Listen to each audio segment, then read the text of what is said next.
उनके मुख के आकर्षण में निष्कपटता है, ये प्रमुख कारण है और इसीलिए वो परम सुंदर है।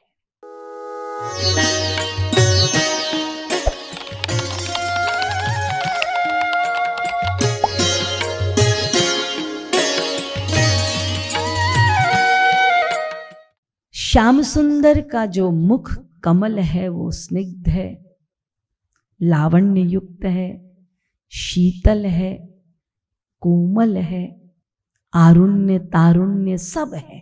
और चूंकि मुख कमल है इसीलिए भक्त का मन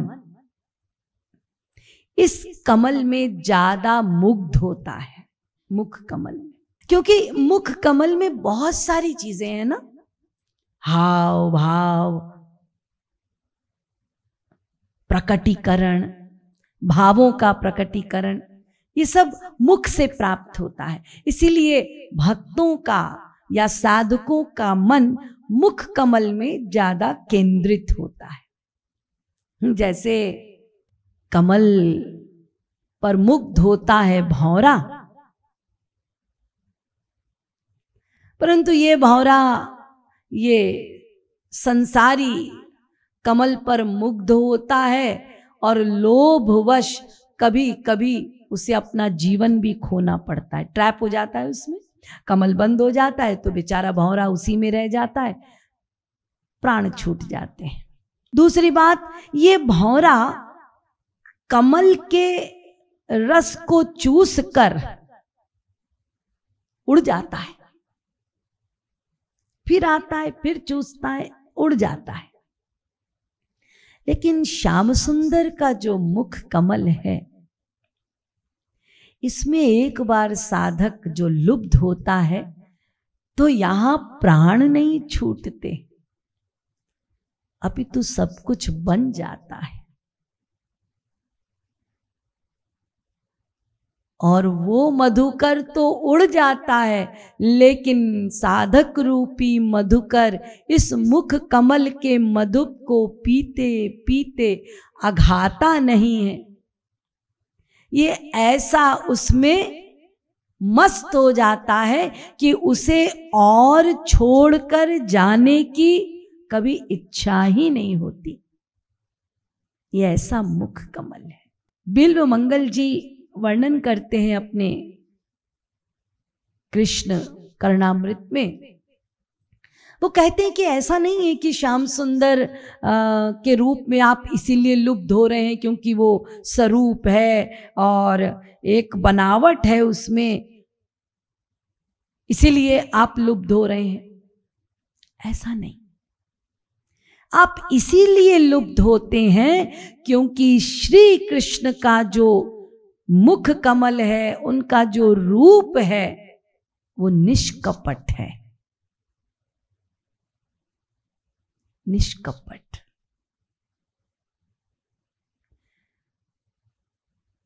यानी उसमें कपट नहीं है। जहां कपट होगा वहां अपने स्वार्थ की चिंता होगी। हम कपट क्यों करते हैं? स्वार्थ है हमारा, स्वार्थी है। और जब कपट करते हैं तो अपने आप मुख पे दर्शन हो ही जाते हैं। इसलिए हम लोगों के चेहरे में जैसा भीतर है, ये चेहरा दर्पण है, वो प्रकट हो जाता है, सब पता चल जाता है। लेकिन श्याम सुंदर के मुख पे ऐसी कोई बात नहीं, नित नवीन सुंदर, सबको आकर्षित करने वाला, क्योंकि वहां कपट है ही नहीं, वो कपट ही नहीं करते। जो सबको अपनाते हैं, सबको प्रेम देते हैं, अपने आप को बेच देते हैं, भक्तवश्यता, भक्ति वशः पुरुष, जो भक्ति के अधीन है, जो भक्तों के अधीन है, वहां कपट कैसा? जो केवल देना देना जानता है। तो बिल्व मंगल कह रहे हैं, उनके मुख के आकर्षण में निष्कपटता है, ये प्रमुख कारण है और इसीलिए वो परम सुंदर है। क्योंकि किसी के पास सौंदर्य हो लेकिन वो बुरा इंसान हो तो वो बहिरंग सुंदरता आपको आकर्षित नहीं कर सकती। इस मुख कमल में भक्ति रसामृत सिंधु में बताया गया कि कृष्ण कितने प्रकार से हंसते हैं।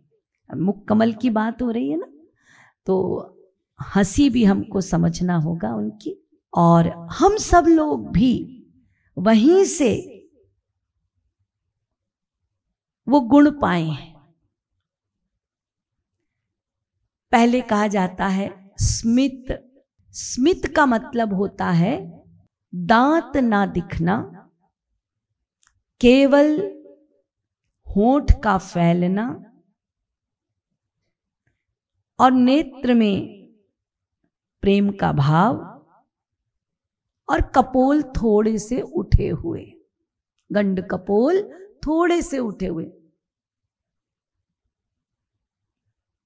इसको कहते हैं स्मित। दूसरा होता है हसित। यहां दंशावली दिखाई पड़ती है, ये हसित है। ये दंशावली दिख रही है, कपोल उठे हुए हैं, नेत्र में प्रेम झलक रहा है, तो दो चीजें कॉमन, एक दांत दिख रहे हैं। तीसरा है विहसित, नेत्रों में प्रेम, कपोल उठे हुए, दंशावली का दर्शन एवं उसके साथ साथ शब्द भी सुनाई देना। कभी कभी जब आप हंसते हैं तो शब्द भी सुनाई पड़ते हैं। अविहसित। अविहसित में क्या होता है? देखिए, इससे पहले शब्द सुनाई पड़ रहे हैं। अविहसित में वो ऐसा हंसते हैं कि ये नाक के पास के जो दो छेदे हैं वो फूल जाते हैं, खुल जाते हैं। फिर है अपहसित।